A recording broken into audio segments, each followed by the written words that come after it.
আসসালামু আলাইকুম বন্ধুরা।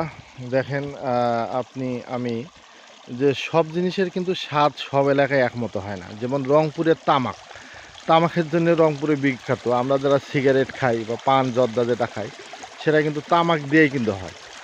দেখেন এই তামাকের বাগানে, তামাকের ইয়াতে যে অনেকে যারা তামাকের গাছ দেখেননি, তাদের জন্য এই ভিডিও। কত সুন্দর, কত পাতা, সবুজ পাতা, কিন্তু এর মধ্যে যে এত বিষাক্ততা আছে, এটা মানে ক্ষতিকারক আছে, এটা কিন্তু জানি না। কিন্তু আবার আর একটা ব্যাপার আছে, যে তামাকে আপনি যখন দূর মানে আপনি যখন টেনশনে ভুগতেছেন বা ইয়া করতেছেন, তখন মনে হয় যে একটা সিগারেট খাই। তো এই জন্যে তামাক, দেখেন এটা পাতাটা একদম সবুজ সবুজ পাতা, সবুজ সব কিছু আপনাদের দেখায়। যেখানে তামাকের নিচে এই যে আপনার ইয়া উঠায় রাখছে, মানে পাতা ছিঁড়ছে, এটা শুকানোর পরে তারপরে আপনার হচ্ছে যে তামাক ইয়া করবে। দেখেন এই যে এখানে পাতা একদম শুকায় রাখছে, এবং এটা গাছগুলো খুব সারি সারি করে লাগানো, খুবই যত্ন করে লাগানো আর কি।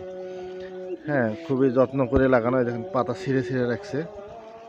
আপনার এটা শুকানোর পরে তারপরে ইয়া করবে। আপনার দেখেন একটু দূরে এই যে তামাকের পাতা উঠানোর পর এই যে এরকম শুকায় রাখছে আর কি। এই যে দেখছেন এখানে শুকানো হয়েছে। শুকানোর পরে এটা হচ্ছে যে আপনার বিড়ির ফ্যাক্টরিতে বা যে কোথাও হোক আপনার চলে যাবে।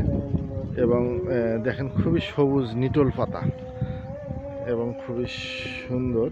আশা করি আমার ভিডিওটা আপনাদের ভালো লাগবে।